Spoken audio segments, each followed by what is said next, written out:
Hello friend, हम देखने वाले pharmaceutical jurisprudence. Pharmaceutical jurisprudence subject क्या है, फार्मास्यूटिकल जूरिस्प्रूडेंस में हमें क्या स्टडी करना है, उसका जूरिस्प्रूडेंस का मतलब क्या होता है, और जो फार्मास्यूटिकल जूरिस्प्रूडेंस क्या है और उसका ऑब्जेक्टिव क्या है, हम इसको क्यों स्टडी कर रहे हैं फार्मास्यूटिकल जूरिस्प्रूडेंस को।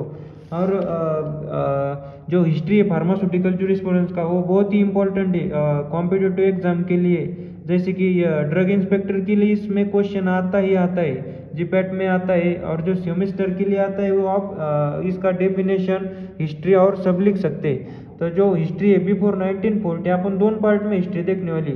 ये हिस्ट्री में कन्फर्म क्वेश्चन आएगा बिफोर 1940 और जो है आफ्टर 1940। तो मैं आपको एक रफली समझाता हूँ फार्मास्यूटिकल जूरिस्प्रूडेंस में हमें क्या पढ़ना है। और जो हिस्ट्री है वो बहुत ही 30-40 ईयर है, जो हमें लर्न करने को बहुत ही हार्ड जाता है, और रट्टा मारने के बाद वो भूल जाते हैं हम, कॉम्पिटिटिव एग्जाम तक हमें याद नहीं रहता है। तो इसीलिए हम क्या करने वाले हैं, मुझे भी हार्ड गया था जो ईयर है वो लर्न करने को, कौन सी ईयर में क्या हुआ। और ये फार्मास्यूटिकल जूरिस्प्रूडेंस का जो लैंग्वेज है वो बहुत ही हार्ड होता है। इसलिए मैं पहले आपको एक रफली उसका डेफिनेशन, ऑब्जेक्टिव और जो हिस्ट्री है उसको मैं बहुत ही सही ट्रिक देने वाला है। आपने एक बार पढ़ लिया तो आपको वो याद रहेगा ही रहेगा, नहीं तो वैसा आपको याद नहीं रहता। मैंने देखे वाला है खुद। तो pharmaceutical jurisprudence, pharmaceutical jurisprudence jurisprudence pharmaceutical jurisprudence का मतलब क्या होता है। फार्मास्यूटिकल मीन्स अपना जो फार्मेसी रिलेटेड है, फार्मेसी रिलेटेड जो है अपना, उसको हम फार्मास्यूटिकल बोलते हैं। और जो जूरिस रहता है, जूरिस का मतलब होता है लॉ। जूरिस का मतलब क्या होता है, जूरिस का मतलब लॉ होता है। और जो स्टूडेंट्स होता है, स्टूडेंट्स का मतलब क्या होता है, नॉलेज होता है। स्टूडेंट्स का मतलब होता है नॉलेज। तो इसमें क्या पढ़ने वाला है आपको समझ में आएगा, वैसा भी समझ आया होगा। जो लॉ रहता है, लॉ रिलेटेड नॉलेज रहता है, उसको हम फार्मेसी में अप्लाई करते हैं। मीन्स हमें जो या अभी पूरे अपने को लॉ ही पढ़ने, लॉ का जो नॉलेज गेन करना है और उसको फार्मेसी में अप्लाई करना है। लॉ और कुछ इथिकली भी हमें फॉलो करना है उसको।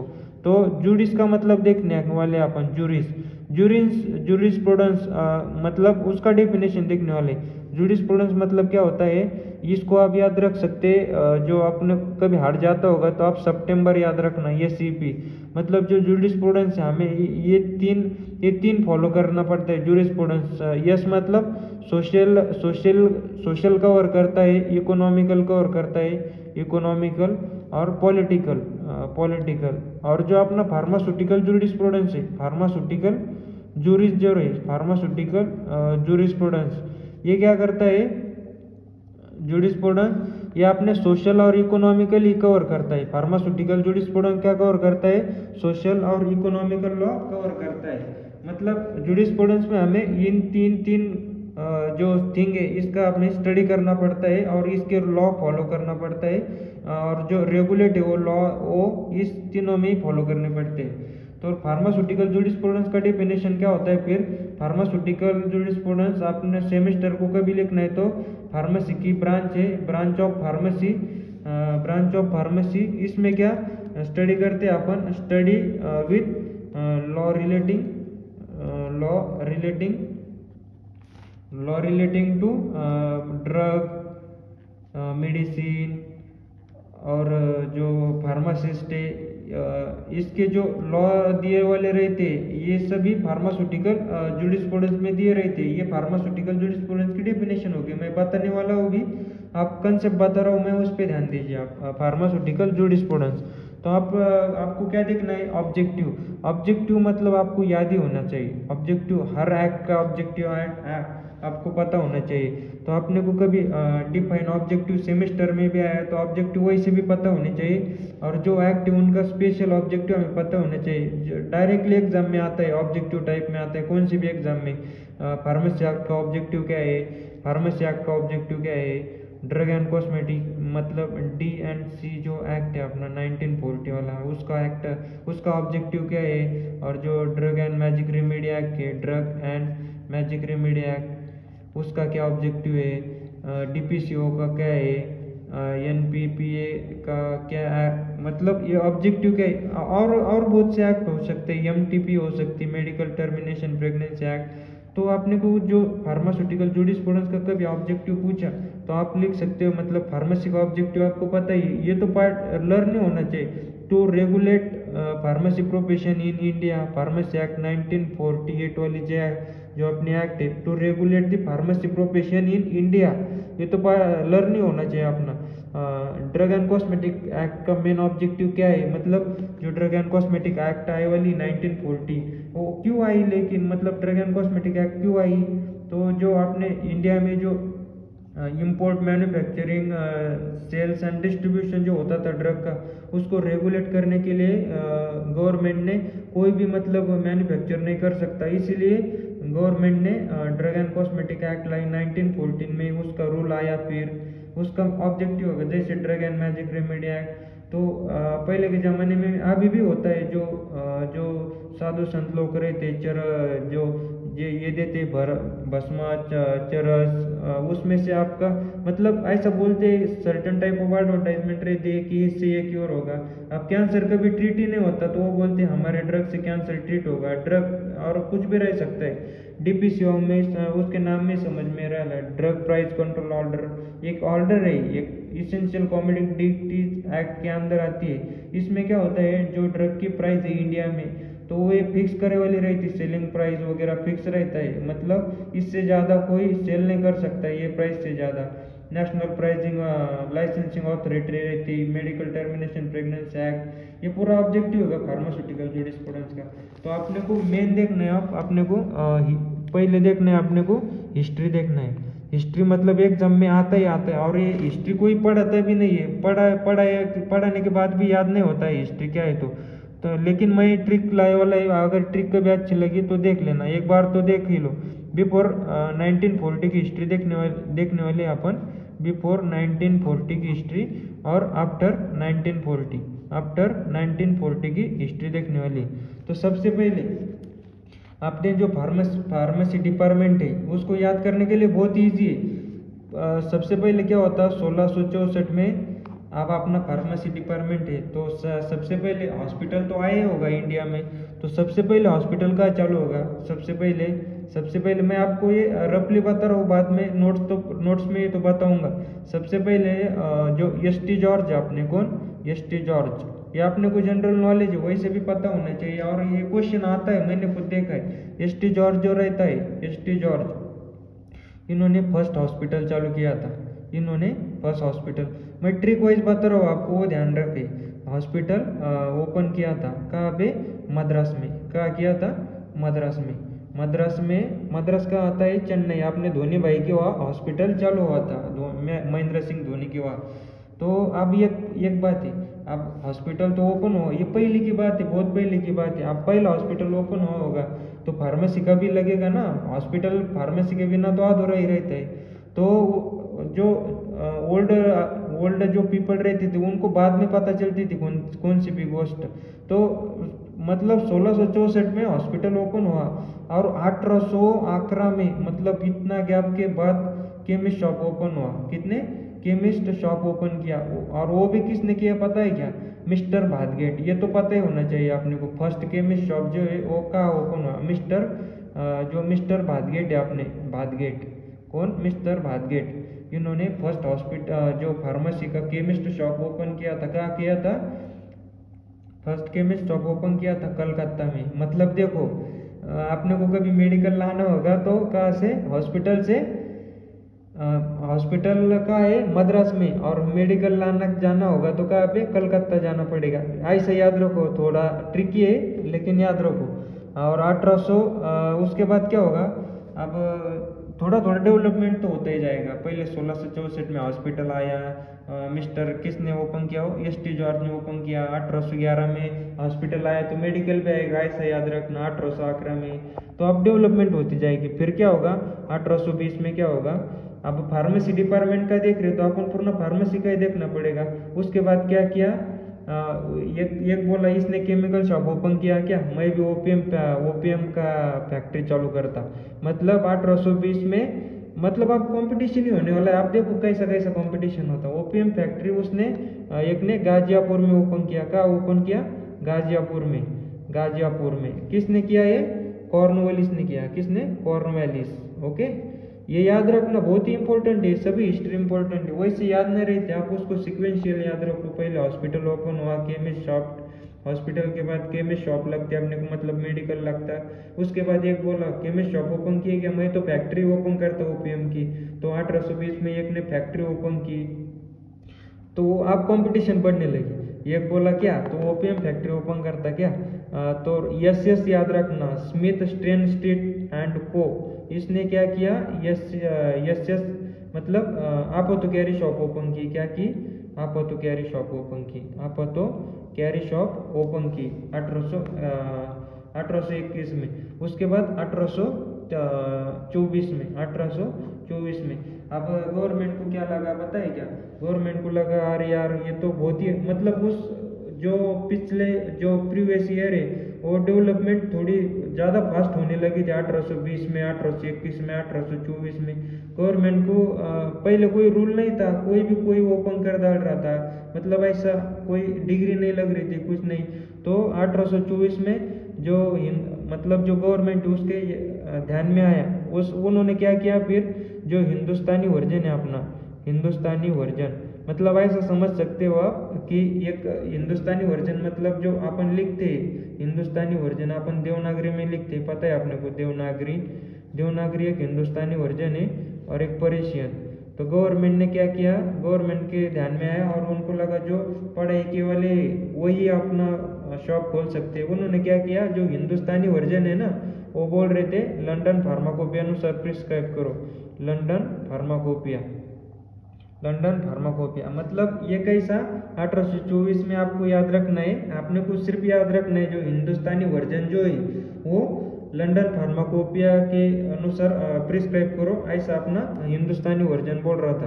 अपन ऐसा याद कर सकते हैं कि हाँ बाबा जो कंपटीशन हो, मतलब कोई सा भी शॉप ओपन कर रहा था, तो गवर्नमेंट ने वहाँ पे कुछ तो भी लगाना पड़ेगा ना उसको, तो हिंदुस्तानी वर्जन को लंदन फार्माकोपिया अनुसार प्रिस्क्राइब करो, ऐसा बोलने लगे।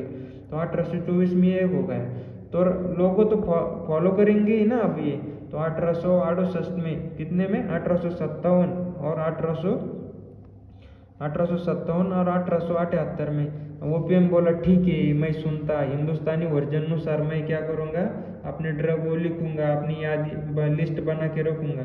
मतलब इसको आपने क्या याद रखना है, ओपीएम एक्ट इनेक्टेड होगी यहाँ पे, और क्या होगा, ये 2 साल में ओपीएम एक्ट इनेक्टेड हो गई। ओपीएम एक्ट क्या हो गई, इनेक्टेड हो गई। उसके बाद क्या होगा, आप ध्यान से सुनो, मैं बहुत ही स्लो समझा रहा हूँ, आप पूरा ध्यान से समझो, बाद में पता चलेगा अपने को, बहुत ईजी रहता है।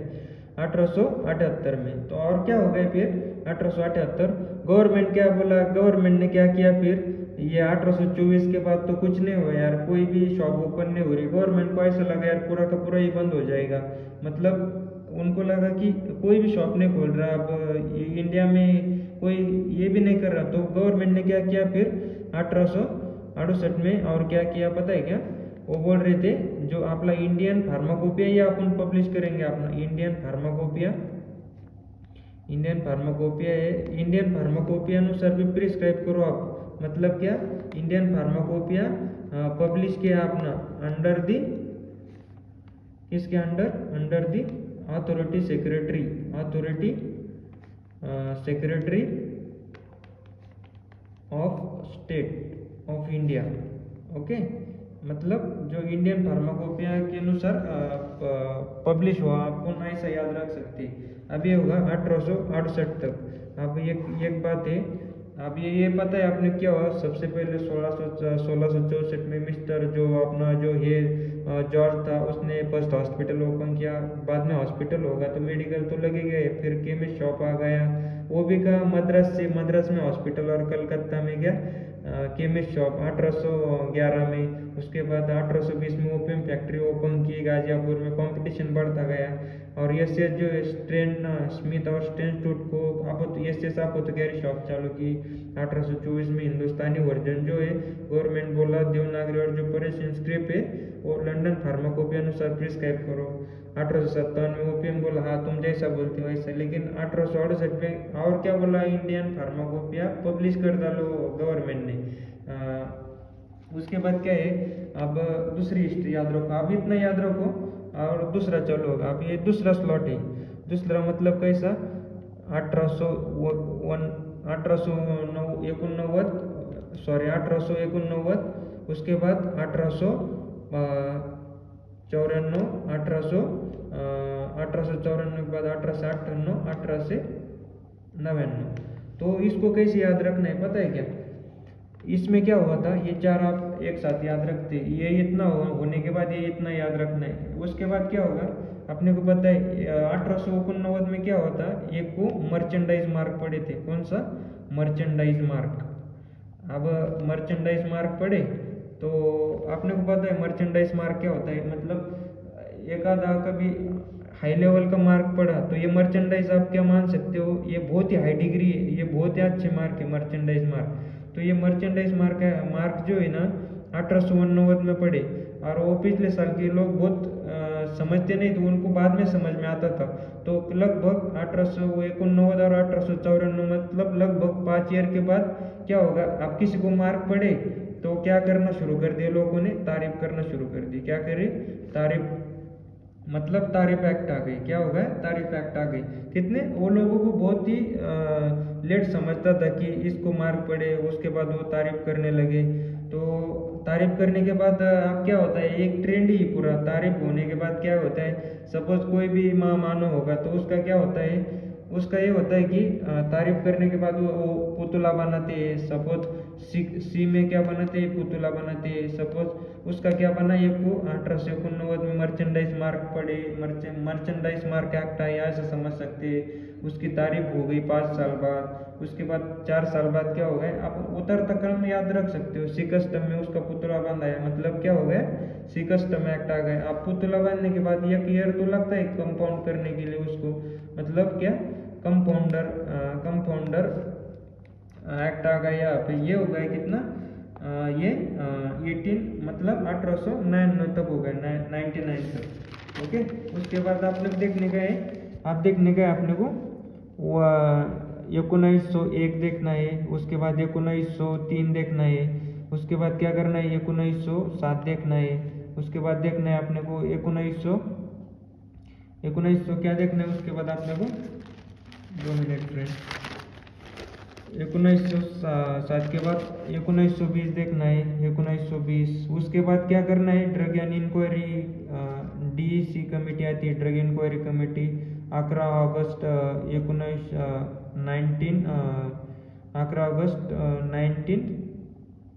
1927 में आता है। उसके बाद आता है क्या होता है, 19 पहले इतना देख 19, उसके बाद क्या आता है 1932 आता है। उसके बाद 1933 आता है, 1933।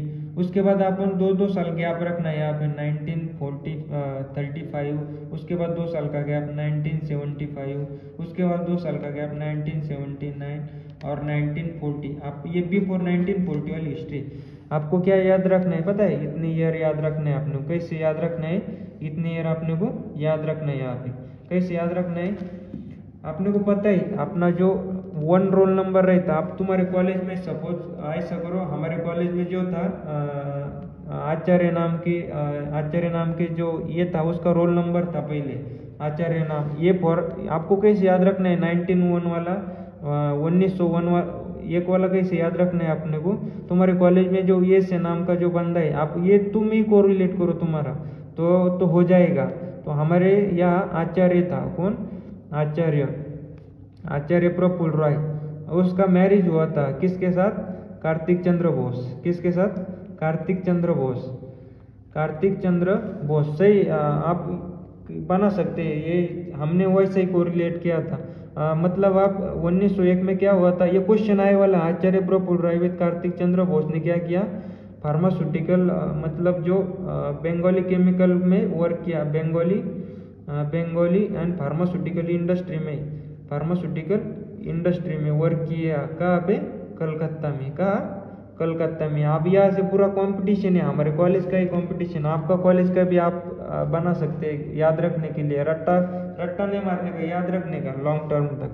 तो पहले 1901 में क्या हुआ था, आचार्य प्रफुल्ल राय विद कार्तिक चंद्र बोस ने क्या किया, बंगालियन फार्मास्यूटिकल इंडस्ट्री में काम चालू किया। कहाँ पे, कलकत्ता में। तो हमारे कॉलेज में वैसे भी एक गजर थे, गजर नाम के गर्ल थी, मतलब गुजर बोल सकते हैं आप, गजर। तो क्या हुआ, आचार्य ने क्या किया, फार्मास्यूटिकल फैक्ट्री इंडस्ट्री में काम किया और मैरिज भी किया। तो गजर को क्या लगा, टीके गजर को, गुजर भी बोल सकते हैं आप, गजर है मतलब यहाँ पे, गजर को क्या लगा, इसने तो फार्मास्यूटिकल इंडस्ट्री में वर्क किया। तो टीके गजर ने भी क्या किया पता है क्या, टीके गजर को लगा। आप अपने कॉलेज से कोरिलेट कर सकते हैं, अपने कॉलेज में, तुम्हारे कॉलेज में ये से भी पहला नंबर आएगा, तो आप ये से उसको कोरिलेट कर सकते हो। तो टीके गजर ने क्या किया, फिर उसको लगा इसने फार्मास्यूटिकल इंडस्ट्री चालू की। इसने तो टीके गजर ने खुद की फार्मास्यूटिकल इंडस्ट्री फर्स्ट बार चालू की। क्वेश्चन आता है कभी भी, फार्मास्यूटिकल इंडस्ट्री चालू की स्मॉल, कहाँ पे, बॉम्बे में, बॉम्बे परेल में, बॉम्बे में चालू की। वैसे तो मैं बताता हूँ आपको, आप मैं जो बोल रहा हूँ वो ध्यान से सुनो। उसके बाद क्या, फार्मास्यूटिकल, और ये जो टीके गजर थे हमारे कॉलेज के गुजर, उसमें वो एक बात में खुशी नहीं होते थे उसको, और जितना काम होगा वो उतना कर सकते थे। उसको लगा यार ये तो बहुत स्मॉल फार्मास्यूटिकल फैक्ट्री हो गई, इंडस्ट्री हो गई, बॉम्बे में चल के। उन्होंने क्या किया पता है क्या, 1903 में तो फार्मास्यूटिकल फैक्ट्री चालू की, लेकिन उसके बाद क्या हुआ, 1907 में वो इंडस्ट्री तो चालू की, लेकिन वो क्या किए, वो एलम्बिक केमिकल पे भी वर्क किया। मतलब उसको एक काम ही नहीं, वो बहुत काम करते थे, बहुत टैलेंटेड थे। एलम्बिक केमिकल पे वर्क किया, अभी एलम्बिक केमिकल पे वर्क किया, और वो बहुत एक्टिव थी। और वो एक्टिव मतलब वो अब एलम्बिक, वो शान में बैठती थी, एलम्बिक केमिकल पे वर्क किया। तो उन्होंने क्या किया पता है, उन्होंने क्या किया, ऑल इंडिया में, जो ऑल इंडिया है, ऑल इंडिया में क्या किया, प्रिस्क्राइब किया। ऑल इंडिया में क्या किया, कंपाउंडिंग यानी डिस्पेंस किया। ऑल इंडिया में क्या किया, कंपाउंडिंग एंड डिस्पेंसर किया। तो गवर्नमेंट के ये बात ध्यान में आ गई। मतलब पहले क्या किया, आचार्य प्रफुल्ल राय ने कार्तिक चंद्र बोस से आप मैरिज किया, ऐसा बोल सकते हो। और दोनों एक ये बंगाली में और एक फार्मास्यूटिकल इंडस्ट्री में वर्क कर रहे थे। उसके बाद टीके गजर को लगा यार मैं तो घर पे, तो उसने क्या किया, स्मॉल फार्मास्यूटिकल इंडस्ट्री ओपन किया। और वो एक जगह पे बैठ नहीं सकते थे, इधर इंडस्ट्री चालू किया और दूसरे एक केमिकल में क्या किया, एक एलम्बिक केमिकल का रिसर्च किया, समझ लो अपन। और रिसर्च किया तो अब एलम्बिक केमिकल क्या किया, अब ऑल इंडिया में कंपाउंडिंग और डिस्पेंसरी कर रहे थे विदाउट परमिशन। तो ऑल इंडिया में कंपाउंडिंग करने के बाद क्या किया, ऑल इंडिया में, तो ये गवर्नमेंट के मतलब समझ आया गवर्नमेंट को। इसीलिए 11 अगस्त 1927 में गवर्नमेंट ने क्या किया, ये टीके गजर के पास क्या किया, ड्रग और इंक्वायरी कमेटी बैठा दी, ड्रग एंड इंक्वायरी कमेटी। आप ये बहुत इंपॉर्टेंट है, ड्रग एंड इंक्वायरी कमेटी कब आई थी, ऐसा क्वेश्चन आता है मतलब इंक्वायरी कमेटी तो कब आई थी, 11 अगस्त 1927। इसका हेड कौन था पता है क्या, इसका हेड था चेयरमैन कौन था, चेयरमैन कर्नल आर्यन चोपड़ा थे।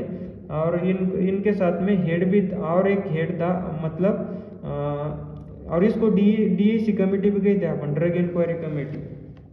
तो ये क्या किया, सपोज यहाँ पे मान लो अभी ऑल इंडिया में एलम्बिक केमिकल वर्क की वजह से यहाँ पे ड्रग और इंक्वायरी कमेटी बैठी थी, आप ऐसे समझ सकते हैं, इसने एलम्बिक केमिकल ऑल इंडिया में कंपाउंडिंग किया और मतलब सेल करने लगे, कंपाउंडिंग और डिस्पेंसिंग करने लगी। तो गवर्नमेंट ने डीईसी कमेटी बैठी। तो अब ये टीके गजर आप मान सकते हैं, यहाँ पे हर बार टीके गजर नहीं लिखना है, आप मान सकते हैं टीके गजर को। अब यहाँ पे क्या हुआ, उसका एलम्बिक केमिकल वर्क यहाँ पे उन्होंने, गवर्नमेंट ने सपोज क्या किया होगा, स्टॉप किया होगा, आप आई समय नहीं कर सकते। तो क्या किया फिर टीके गजर ने, आप समझ सकते हैं अपना जो IIT BHU Hindu Banaras university, वहाँ पे क्या हुआ, वहाँ पे उन्होंने ऐसा समझ सकते हो फार्मास्यूटिक्स में क्या किया फिर उन्होंने, और क्या करे उन्होंने फार्मास्यूटिक्स पढ़ने के लिए गए हो। तो मतलब आप ऐसा समझ सकते हैं 1932 में जो IIT है अपना, IIT मतलब इंडियन इंस्टीट्यूट बना BHU, सॉरी जो BHU है अपना, BHU Banaras Hindu university pharmaceutics वहाँ पे स्टार्ट हुआ। तो आप ऐसा समझ सकते हैं उन्होंने एडमिशन लिया, किसने, टीके गजर ने। इधर वो जो स्टॉप लगा है ना DSC कमेटी ने एलम्बिक केमिकल का, तो इन्होंने BHU में फार्मास्यूटिक्स में अपन एडमिशन लिया, ऐसा समझ सकते हैं। मतलब इसका मीनिंग क्या है, फर्स्ट डिपार्टमेंट चालू हुआ फार्मास्यूटिक्स का BHU में। आप ये याद रखना है अपने को वहाँ से। फिर क्या हुआ, 11 नवंबर, कितने को, 11 नवंबर, सॉरी 1 नवंबर जो होता है अपना, 1 नवंबर में क्या किया, आप एक साल की डिग्री समझ लो टीके गजर की। तो उसने क्या किया, वहाँ पे उसको इंडियन मेडिकल की डिग्री मिली, अपन ऐसा बोल सकते हैं। मतलब इंडियन मेडिकल काउंसिल एक्ट वहाँ पे पास हुआ। तब कब पास हुआ इंडियन मेडिकल काउंसिल एक्ट, 1 नवंबर 1933 में इंडियन मेडिकल काउंसिल एक्ट पास हुआ। उसके बाद क्या हुआ, 1935 अब इसको इंडियन मेडिकल काउंसिल एक्ट मिला, कहाँ पे मिला, ये कहाँ पे डिग्री कर रही थी, BHU का पे अपना यूपी में, BHU का है हिंदू बनारस यूनिवर्सिटी यूपी में। तो आप यूपी में भी डिग्री मिली, तो ये टीके गजर ने यूपी से ही क्या किया, UP Indian pharmaceutical association start किया, इंडियन फार्मास्यूटिकल एसोसिएशन स्टार्ट किया। कहाँ से, यूपी फार्मास्यूटिकल एसोसिएशन से स्टार्ट किया। मतलब आप याद रख सकते हैं यूपी फार्मास्यूटिकल एसोसिएशन स्टार्ट हुआ, इंडियन फार्मास्यूटिकल एसोसिएशन स्टार्ट हुआ कहाँ से, यूपी फार्मास्यूटिकल से उसकी ओरिजिन हुई। अब ये ध्यान से सुन लो, उसके बाद मैं तो बताने वाला हूँ कैसा है ना मत। और उसके बाद क्या हुआ, उसको यूपी फार्मास्यूटिकल एसोसिएशन चालू किया। मतलब वो शांत बैठ ही नहीं सकती थी, जो गुजर थी ना हमारे कॉलेज की और आपके कॉलेज की समझ लो। तो उसने क्या किया, उसका DSC कमेटी ने क्या किया, ये मतलब जो कंपाउंडिंग है वो स्टॉप कर डाली उसने। फिर एडमिशन लिया कहाँ पे, BHU में यूपी में। तो उसके बाद उसको इंडियन मेडिकल काउंसिल मतलब डिग्री मिली। उसके बाद उसने क्या किया, यूपी में डिग्री मिली तो वहाँ पे इन यूपी फार्मास्यूटिकल एसोसिएशन चालू किया। और एक गैप तो पता है 1933, 1935, 1937। और उसके बाद क्या हुआ, इंडियन फार्मास्यूटिकल चालू किया। उसके बाद उसने बायोलॉजिकल स्टैंडर्डाइजेशन लैबोरेटरी भी चालू की। कहाँ पे चालू की ये पता है क्या, कलकत्ता में की। कहाँ पे, कलकत्ता में। मतलब जो कंपटीशन था उसका आचार्य के साथ ही कंपटीशन था, ऐसा समझ सकते हो। कलकत्ता में वो बाद में जाकर क्या होगा, दोनों उसका कंपटीशन पूरा हो गया। और वो क्या हुआ, फिर क्या हुआ 1930 में ऐसा जनरल में पब्लिश हुआ कि यहाँ पे जो BSCL की लैबोरेटरी समझ लो इंडियन जनरल फर्स्ट, उसका न्यूज़ आ गई। फिर इसने इतने काम किए ना गजर ने, तुम्हारे कॉलेज के भी होगा कोई गजर, तो इंडियन जनरल में क्या होगा, वो पब्लिश हो गया। मतलब आप ऐसे समझ सकते हो इंडियन जनरल क्या होगा, वहाँ पे फर्स्ट इंडियन जनरल पब्लिश हुआ 1939 में। उसके बाद ये क्या हुआ 1940 में इम्पोर्ट ऑफ ड्रग बिल आया, इम्पोर्ट नहीं आया, पूरा ड्रग बिल आया। मतलब इसमें पूर्ण इंक्लूड था, इंपोर्ट था, मैन्युफैक्चरिंग था, डिस्ट्रीब्यूशन था, सेलिंग था। और 1970 को इंपोर्ट ऑफ ड्रग बिल आया था। तो ये पूरा हो गया अपना बिफोर 1940। अभी बिफोर 1940, आफ्टर 1940 भी यहाँ पे, आफ्टर 1940 मतलब क्या हुआ, जो अपना DTAB था, फर्स्ट डायरेक्टली बताता हूँ मैं आपको। फर्स्ट DTAB जो था, DTAB और जो सेंट्रल ड्रग लेबोरेटरी था वो कलकत्ता में, आपने को पता ही 1940 में। उसके बाद आप पहले देखना है अपने को कौन सी ईयर है, 1940 से 1950 तक। 941 भी है, यहाँ पे 42 मिसिंग है, आप इतना याद रख सकते हैं, नहीं तो पूरे सिक्वेंशियल है। 42 मिसिंग है, 33 के बाद 34 है, 35 है, 36 है, 37 को आप ऐसे याद रख सकते हैं 1970, यहाँ पे इंडिया पूरा फ्रीडम हुआ था ना, इंडिया इंडिपेंडेंस डे था, तो आप मान सकते हो सब उस टाइम उधर बिजी थे। नहीं तो आप ये मान सकते हैं यहाँ पे फार्मेसी बिल भी मान सकते हो, अपने को फार्मेसी बिल भी आया था यहाँ पे, फार्मेसी बिल और आप मान सकते हैं कि नहीं याद रखना है तो आप मान सकते हैं कि उस टाइम इंडिया का इंडिपेंडेंस था तो सभी उधर बिजी थे। 1948 है, 1949 है, 1933, 53, 1954, 1955, 1963। अब ये तो देख लिया। DTAB यानी CDL जो था अपना सेंट्रल ड्रग लेबोरेटरी स्टैब्लिश हुआ कलकत्ता में 1940। अब 1933 में याद रख सकते हैं जो आदमी जो रहते, जो भूरे आदमी रहते, मतलब जो भूरे आदमी रहते ना, वो 43 होने के बाद क्या उनके हेल्थ का और डेवलपमेंट का ध्यान रखते हैं, उनको हेल्थ का ध्यान रखना पड़ता है। मतलब आप याद रख सकते हैं health survey and development committee under Joseph, chairmanship किसके अंडर, जोसेफ बोर के अंडर स्टार्ट हुई। उसके बाद 1944, अभी 1944, 1946, 1948, ये पूरे तीनों की तीनों ये जो है तीनों की तीनों ये पूरे इंडियन फार्माकोपिया के 1944 में क्या होता, म्हणजे 1944 में क्या होता, फर्स्ट इंडियन फार्माकोपिया कमेटी आई थी, फर्स्ट इंडियन फार्माकोपिया कमेटी। उसके एक साल बाद क्या हुआ, मतलब एक साल छोड़ के क्या हुआ, वहाँ पे इंडियन फार्माकोपिया लिस्ट आई थी, यहाँ पे क्या आई थी, कमेटी आई थी, यहाँ पे लिस्ट आई थी। और ये लिस्ट का जो चेयरमैन था वो कौन थे, हमारे डॉक्टर कर्नल RN चोपड़ा साहब थी।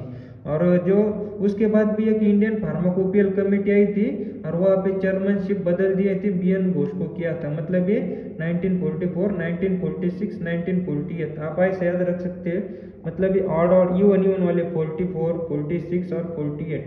और 1945 में क्या हुआ था पता है क्या, हमारा देश इम्पोर्ट ऑफ ड्रग बिल आया था 1914 में, मतलब फार्मेसी ड्रग बिल आया था, वैसे ही फार्मेसी बिल 1954 में आया है। उसके बाद अपने को ये तो पता ही होना चाहिए, अपना जो PCI का प्रेसिडेंट है डॉक्टर KCK राजा जी थे, आपने जो कौन से डॉक्टर KCK राजा थे हमारे फर्स्ट प्रेसिडेंट बने थे PCI के। कौन, आपने क्वेश्चन आ सकता है फर्स्ट प्रेसिडेंट कौन बने थे PCI के, तो 1949, मतलब अपना इंडिपेंडेंस के 2 ईयर के बाद KCK राजा अपने फार्मेसी के प्रेसिडेंट बनाए थे। अब फार्मेसी की शुरुआत तो यहाँ से होने वाली, पूरी फार्मेसी यहाँ पे PCI आ गए ना, पहले ये कौन बनाए, आपने प्रेसिडेंट बनाए।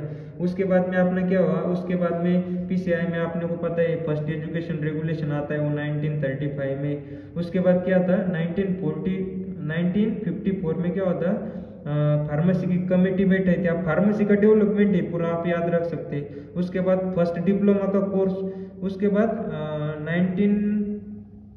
1940 में आप यहाँ पे ऐड कर सकते हो। 1955 पे फार्मेसी का कोर्स चालू हुआ था, कहाँ पे, बिरला कॉलेज ऑफ फार्मेसी का है पिलानी में, Birla college of pharmacy. Important याद रखो, आप फार्मेसी कर रहे हैं आपको पता होना चाहिए। उसके बाद 1950 में क्या होता, फर्स्ट डिप्लोमा इन फार्म। उसके बाद 1940 में हुआ था फार्मेसी का कोर्स, 1940 में फार्मेसी का कोर्स आया था B फार्मेसी का। उसके एक साल बाद ही डिप्लोमा का कोर्स आया, कहाँ पे, डिप्लोमा का कोर्स आएगा medical college of Amritsar, government medical college of Amritsar. और उसके बाद में जो अपना इंडियन हॉस्पिटल था फार्मासिस्ट एसोसिएशन वो स्टार्ट हो गया। अब ये मैं आपको समझाता हूँ पूरा स्टार्टिंग से। फार्मास्यूटिकल जूरिस्प्रूडेंस मतलब बताया वाला है मैंने। फार्मास्यूटिकल जूरिस्प्रूडेंस मींस क्या होता है, law intended regulate control various aspect. इसमें से 3 कवर होते हैं अपने, सोशल, इकोनॉमिकल, पॉलिटिकल। अब फार्मास्यूटिकल लेजिस्लेशन का मतलब होता है, लेजिस्लेशन मतलब जो फार्मास्यूटिकल जूरिस्प्रूडेंस में जितने भी ग्रुप ऑफ लॉ बोलती है इसको, group of law in pharmaceutical jurisprudence means legislation is a mix legislation which cover social, economic and social. जूडिस का मतलब क्या होता है, ये फंडामेंटल है, किस पे डिपेंड नहीं, पूरा फंडामेंटल है। और ये खुद ही अपने लॉ है also science and philosophy of law देखने मिलती है हमें। अब फार्मास्यूटिकल जूरिस्प्रूडेंस मैंने पहले बोला, ये फार्मेसी की ब्रांच या पे नॉलेज अपन गेन करते लॉ का relating to the drug related pharmaceutical. और फार्मेसी प्रोफेशन में क्या यूज है इसका, लॉ रिलेटेड टू ड्रग। मतलब सिंपल वर्ड में समझ सकते हैं जूरिस्प्रूडेंस में हमें किससे रिलेटेड लॉ रहते हैं, drug, medicine, cosmetic and pharmacist के लिए क्या क्या लॉ है और क्या क्या फॉलो करने पड़ते हैं, इसमें फार्मास्यूटिकल जूरिस्प्रूडेंस में दिया वाला है। ऑब्जेक्टिव मैंने पहले बोला, फार्मेसी का लिख सकते, फार्मेसी एक्ट का, regulate the profession of pharmacy in India, drug and cosmetic act, import proper करना, मैन्युफैक्चरिंग वगैरह, ड्रग एंड मैजिक रेमेडी का मतलब फासली के एडवर्टाइजमेंट करते, मतलब certain drug treat by certain disease, मतलब कुछ भी फासले के हम कर दे। और सेफ गार्ड पब्लिक हेल्थ के लिए पीजे सब्जेक्ट बनाने वाला इसका ऑब्जेक्टिव है। मैंने क्या बोला था सबसे पहले क्या बोला था, सबसे पहले हॉस्पिटल ओपन हुआ था, तो हॉस्पिटल किसने किया था, एस.टी. जॉर्ज ने मद्रास में। अब हॉस्पिटल आया तो 1811 में तो भादगेट ने क्या किया, केमिस्ट शॉप ओपन किया। कहाँ पे, केमिस्ट शॉप कलकत्ता में ओपन किया। हॉस्पिटल आया तो मेडिकल आया, ऐसा याद रख सकते। उसके बाद पूरा डेवलपमेंट होता गया, ओपीएम फैक्ट्रियाँ की, मतलब कंपटीशन ही बढ़ा। एस स्मिथ ने 1811 में क्या किया, 21 में क्या किया, 1821 में अपोथेकेरी शॉप ओपन की। उसके बाद 1824 में क्या हुआ, जो हिंदुस्तानी, मतलब मैंने पहले बोला गवर्नमेंट को समझ में आया इतना बहुत कंपटीशन हो रहा है, कोई भी कुछ चालू कर रहा है, किसके पास डिग्री नहीं है, उन्होंने फिर लॉ लगा दी, हिंदुस्तानी वर्जन जो है और लंदन फार्माकोपी अनुसार प्रिस्क्राइब करो। मतलब गवर्नमेंट को समझ आया कि जो एजुकेटेड पर्सन है वही ये प्रॉपर काम कर सकते हैं और प्रॉपर ये कर सकते हैं। 1807 में हाँ ओपीएम वाले बोले ठीक है तुम्हारा सुनते। उसके बाद क्या किया, मतलब ऐसा याद रख सकते हैं अपन। 1868 में क्या हुआ, मैंने बोला उसके बाद इंडियन फार्माकोपिया क्या, मतलब कंपटीशन कोई ओपन ही नहीं कर रहा था, किसको समझ नहीं आ रहा था लंदन फार्माकोपिया। तो 1868 में क्या हुआ, गवर्नमेंट ने क्या बोला, अपन authority of secretary India of state for India use करते, मतलब आपने फार्माकोपिया ऑफ इंडिया का पब्लिश करते अंडर अथॉरिटी सेक्रेटरी। उसके बाद मैंने बोला एक को इन मर्चेंडाइज एक्ट आ गई, बोला तो मैंने मर्चेंडाइज मार्क एक पर्सन को गेन किया था। और उसके बाद क्या, वो लोग जब तारीफ करते 5 साल बाद समझ में नहीं आता है। उसके बाद उसका मतलब सी जो रहता है उसमें पुतला बांधते, मतलब सी कस्टम याद रख सकते हो। उसके बाद उसको कंपाउंड करने के लिए आप जान सकते, कंपाउंड ट्रेनिंग करने के लिए मद्रास में, मतलब वहाँ पे पूरा कंपाउंडिंग करना, वो सी कस्टम के आजू बाजू में पुतला बनने के बाद कंपाउंडिंग जो करते अपन वो। उसके बाद मैंने बोला हमारे आचार्य प्रफुल्ल याद रख सकते हैं, 1 से तुम्हारे कॉलेज ये से होगा, कोई रोल नंबर 1 वैसा याद रखो। उसने क्या किया होगा, मैरिज कार्तिक चंद्र बोस से, और एक बंगाली केमिकल और फार्मास्यूटिकल वर्क दोनों काम करते थे, एक इधर एक उधर, ऐसा सोच सकते हो कलकत्ता में। उसके बाद टीके गज्जर बहुत कॉम्पिटिटिव थी, उसको लगा ये काम कर रही, तो उसने 2 साल बाद ही उसके बाद क्या किया, स्मॉल फार्मास्यूटिकल फैक्ट्री ओपन की। मैंने बोला परेल बॉम्बे में 1907 में। उसको एक जगह पे काम नहीं करती तो उसको बहुत टैलेंटेड थी, एलम्बिक केमिकल को भी वर्क किया बड़ौदा में टीके गजर ने, एक है टीके गजर। उसके बाद 1920 में क्या हुआ, उसने क्या एलम्बिक केमिकल बनाया ऑल इंडिया में, किसकी परमिशन नहीं डिस्पेंस किया, ऐसा बोल सकते हैं अपन उसके। और उसको क्या है, वो गवर्नमेंट के बाद में 7 साल बाद में ध्यान में आया, उसके लिए उन्होंने ऐसे समझ सकते हो आप, ड्रग इंक्वायरी कमेटी बैठी, उसका मैंने पहले बोला head sir colonel R N. Chopra थे, उसका यहाँ पे कैंसिल हो गया शायद, ऐसा बोल सकते हैं आप, ये लंबिक केमिकल वो कंपाउंडिंग, तो वो घर बैठी वाली। तो 1932 में क्या हुआ, BHU में फर्स्ट एडमिशन ली, मतलब वहाँ पे फार्मास्यूटिक्स का फर्स्ट डिपार्टमेंट चालू हुआ था, मैं पहले ही बोला। BHU में आप बोल सकते हैं उसको, वही एक साथ बार बोल सकते हैं, ऐसा समझ लो कि गजर को क्या होगा, 1 नवंबर 1933 में क्या हुआ उसको, मतलब इंडियन मेडिकल काउंसिल एक्ट की डिग्री मिली, एक साल बाद ही ना। और ये अपन डेट इम्पोर्टेंट है इसलिए मेंशन किया है, अपने को जब डिग्री मिलता है वो डेट पे ही मिलता है ना, कौन से डेट पे मिला याद रखना ये ऐसा। उसके बाद ये पूरा 2 साल का गैप है, मतलब कैसा ऑड वाला 33, 35, 37, 39 पहले ही बोला मैंने। उसके बाद सपोज उसको इंडियन मेडिकल, और ये BHU का है अपना, यूपी में है अपना, BHU का है यूपी में। तो उसके बाद क्या 1937 में biological standardization laboratory establish at Calcutta. और 1935 में क्या बोला मैंने, उसको डिग्री मिले तो यूपी में कुछ ना कुछ करेगी, बहुत ही मतलब टैलेंटेड हो का, कुछ ना कुछ करती रहती हो।